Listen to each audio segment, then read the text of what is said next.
Well, I do want everyone to know that Dr. Abhinav's two catalogs from the Asia Society and from the National Gallery exhibitions of 2003 and 2005 are in the archival section of this exhibition with other books and publications.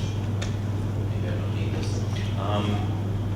I would like to introduce to you our next speaker and guest, Dr. John Clark, who, like Dr. Abhinav, hardly needs an introduction from me, but these are both very distinguished scholars in the field. And John Clark is Professor of Asian Art History at the University of Sydney and Professor Emeritus beginning this October 2013. He's currently writing 2 volumes of a new study on the Asian Modern. He was founding director of the Australian Center for Asian Art and Archaeology from 2006 through 2009. Among his books are Modern Asian Art, 1998, Eye of the Beholder of 2006, Modernities of Chinese Art, 2010, Asian Modernities, Chinese and Thai Art Compared, that was recently 2010, and Modernities of Japanese Art of 2013. Dr. Clark is currently involved in exhibitions and a film retrospective to coincide with the International Conference of Thai Studies in Sydney in April 2014. We also had the pleasure of Dr. Clark taking part in a discussion of his book, Asian Modernities, at the Thai Art Archives in the reading room in 2010. So it's wonderful to have him back. We're very fortunate that he's also here with us today. John Clark.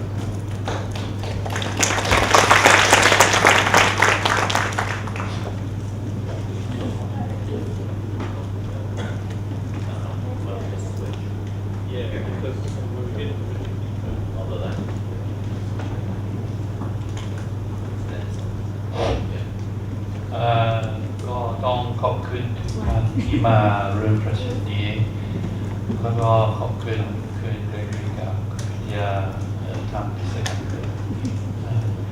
ผมไม่มีเวลาเรียนบรรยายภาษาไทยแล้วก็มีคนอาจจะคิดว่าภาษาอังกฤษของผมง่ายกว่าภาษาไทยของผม so I'm going to speak in English.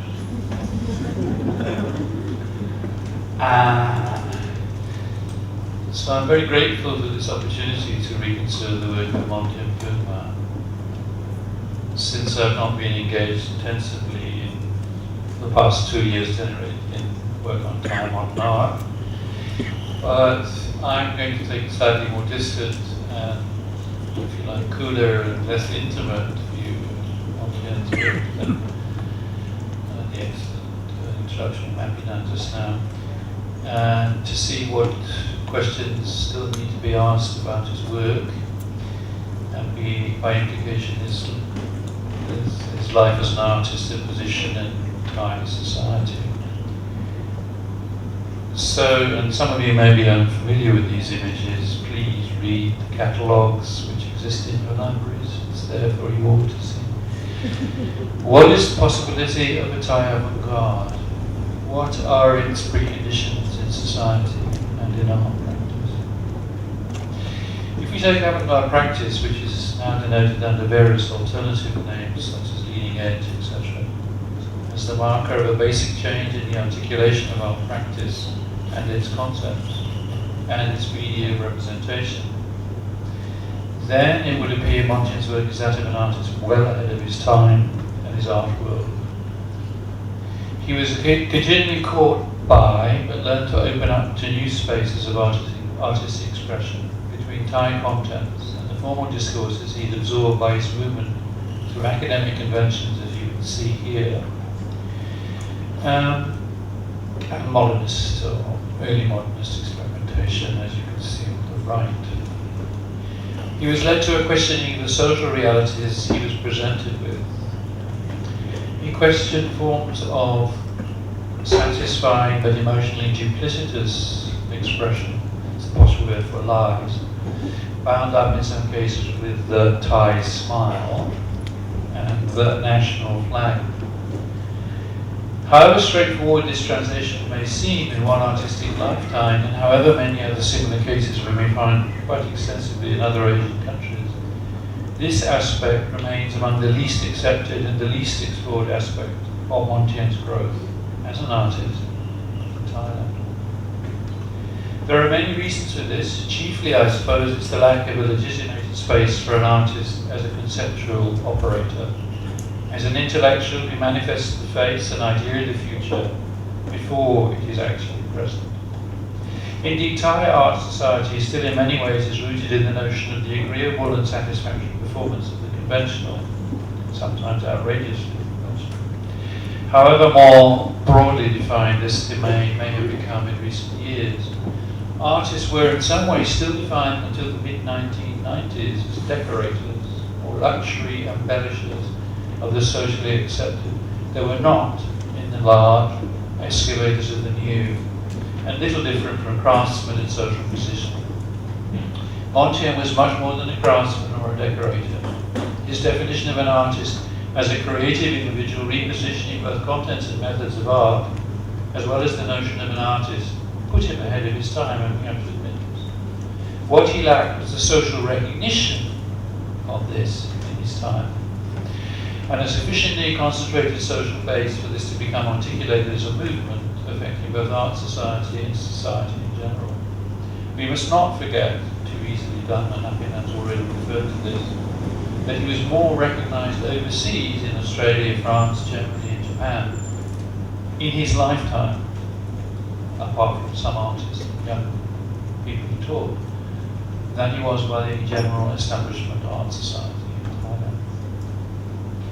The second question is there a conflict between easy decoration and confronting minimalism of expression or statement, which is particularly relevant to Thai artists seeking to go beyond the habitual or the familiar expression?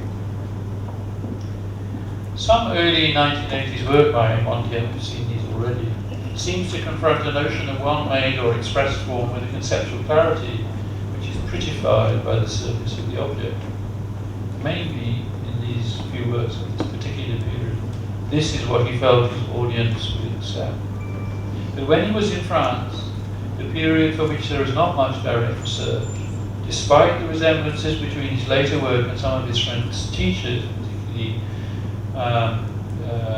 well, comes in a minute, some work indicates a more simplified and structured encounter with materials than he had before, particularly in the famous work, Samuel's Sack in the overseas missions,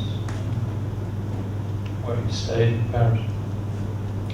When Montien returned to Thailand, several other works from 1989-94 are direct confrontations with the masking decorativeness of Thai social habits, particularly this work which Abhian has introduced, which was in the Biennale of Sydney. When you return to Thailand, several works made these confrontations, and they can be found particularly in the very confronting work, which we have not yet seen, The Venus of Bangkok. I'm sure these works are neither directly feminist nor political critiques. However, it would be unwise not to recognise that Montien was a very intelligent and sophisticated knower of his own society. After all, he came from a kind of lower middle class family, which would only later in his own lifetime have the genuine possibility of professional autonomy and development. The coincidence of the ferocious attack on Thai masculinist denigration of femininity seen in The Venus of Bangkok, articulated through the savagely bare and rudimentary industrial packing wood of which it is composed, or the passionate identification with denigrated farmers in manual activities handprints of straw, using rude straw and clay, should not be passed over as mere artistic games playing, as I've seen in Thai critiques. I think he was much more socially aware that his parallel engagement with Buddhist notions of transience might otherwise be taken to indicate. Another question that occurs to me is, has one's practice, if not one's social and artistic persona, to be outside Thai institutions for it to have an avant-garde function, even if the artist works partially inside an art system, as he did, as a teacher or a definer for others of what is artistic practice? Montien, it must be carefully remembered, forms an interesting exception to what may in more recent years have become a route to success for younger artists. He only went to study abroad after quite a period as a developing artist and art teacher. This meant he had an artistic persona which was both secure in itself and also quite determined to gain from his experience, which in a certain sense he regretted not having had earlier. He was not the type of young artist found all over Australia, Japan, and Europe at any rate nowadays. He was not the type of young artist who knows that his or her transnational discourse very, very well before he or she leaves Thailand, and reckons on learning how to get further acceptance in an international context when he or she goes abroad. The departure to France from 86 to 88 had other functions. It also distanced him from the institutional Thai art world, particularly symbolized by Silpakorn University. That is, his position was not entirely natural as a member of artistic establishment when he came back. We all know about the story of the monk's superstitious indication that he should not return to live with his wife. But I think it's very interesting in a much more commonplace social sense that he taught at Chiang Mai. The Thai art education system from 1988 to 95. The Thai art education had by that time, and we have to think in terms of movements taking place within the Thai art system, developed enough space to allow him to do so. And it will not have escaped notice that almost at the same period in Chiang Mai, Pongde Chayakut returned from Krakow in Poland in 1990, and Area Rasjam from Braunschweig in Germany on a second visit in 1993.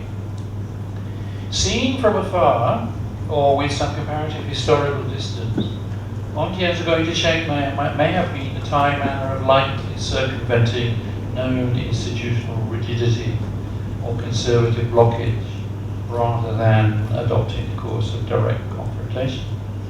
It is nothing like the 1910s to 1920s situation in Japan, when artists would return to found or join small groups with their own anti-establishment agendas, often supported by a consciousness of their legitimate avant-garde status, and with their views proclaimed in written manifestos.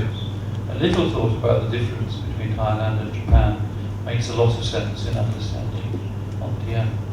There does not seem to have been an arte povera movement in Thailand, even though Montien and several others were quite conversant with his discourses, even before he went to Paris, at least in works.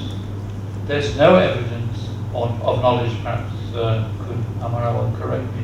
There is no evidence of knowledge of arte povera's leading theories in Thailand before he went, such as Umberto Eco, whose work Opera Aperta, the open work, was written originally in English in 1962, in Italian, by the 1962, and translated into English in 1989. In fact, the worldwide knowledge of arte povera may have suffered from some of its basic texts not being translated into a, quotes, international language like English until well after they'd had influence on Italian artists. Let's go on to another set of questions, and it seems I have 7 minutes left. Are some searches for Thai characteristics innovative, or are they implicitly radical, or are there some implicitly conservative? You can't just say something is Thai because it's Thai. It's a circularity. We have to question which side of the discourse we're looking at this question from. How can you search for Thai expression from a radical position, which is not simply a kind of anti-system propaganda, as we know some Thai artists do? There's no doubt that Montien sought in a number of pieces in the early 1990s to work out his practice with forms and materials derived from Thai life, the work of ordinary farmers in Thailand, and from the Buddhism he knew and to whose meditational practices and devotional ideas he was committed. It is also clear that Montien had a transcultural notion of religious belief, alluded to earlier by Amina, and several times in France, when he was depressed, and once near suicide, he said to me in an interview before he died, he prayed to Mary, whose worship succored and preserved him. So it's too easy to look at these works as Thai Buddhist concepts. They're also an attempt from a Thai position to evolve some kind of transnational religious sensibility.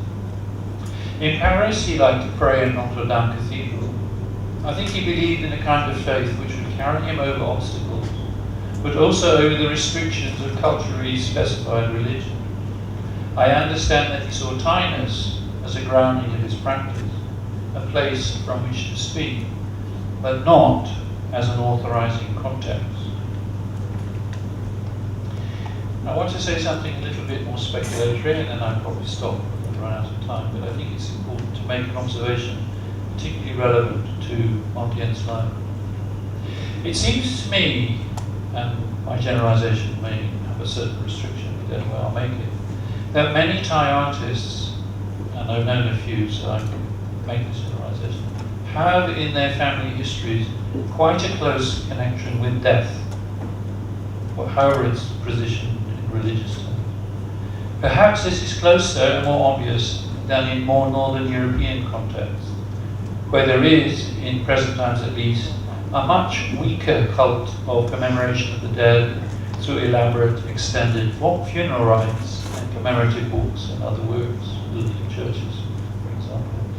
These functions might still be performed in southern Europe, but not in northern Europe. This closeness to the experience of death is perhaps due to Thai artists living until recently in extended large families, often with childcare being taken over by relatives due to the death of a mother, the passing of another parenting relative, or indeed the experience of death of a close sibling in childhood, a very strong, guilt-inducing experience in any culture. And it's interesting how many Thai artists remark that another sibling died when they were a child. In short, what European, or certainly Northern European artists living in nuclear families may express as historical loss due to the late 20th century wars with which their own and their parents' lives have intersected, may in a relatively more peaceful Siam and later Thailand have been experienced commonly as a loss in a personal lifetime as opposed to a historical period. We know, and we've seen referred by how important Montien was as a role model, what it is to be an artist for other artists. The question then arises, was this function for himself or just for his students? And it's an ambivalent question. As a role model, I suppose he understood the confessional, apostolic bearing witness in the teacher, followed by the acolyte or disciple. In a Buddhist dual sense, however, I've gone for reasons I'm not going to discuss at the moment, I think he probably thought that it was only for himself alone and not just for other people. These are the important images which make us think about that issue. I'm going to finish. Here is very interesting how strongly the drawing of Montien influenced other conceptual artists of his own generation, using a case from Gridthiya, who may be present at the moment, saw it and photograph.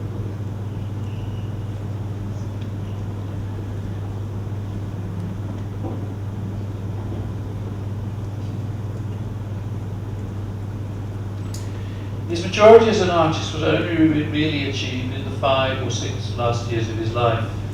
It's clear from these late works had more resonance because the artist was mature and was not working out some ambitious strategy of achievement before a public or recognition before the urns of time. The older, maturer the artist, the more likely it is they will have cast off seeking the bubble reputation even in the canon's mouth, as described in the play of Shakespeare.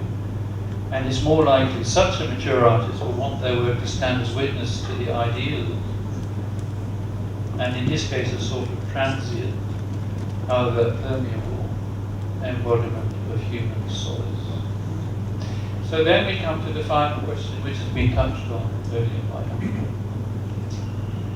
What meaning does impermanence or representation of transit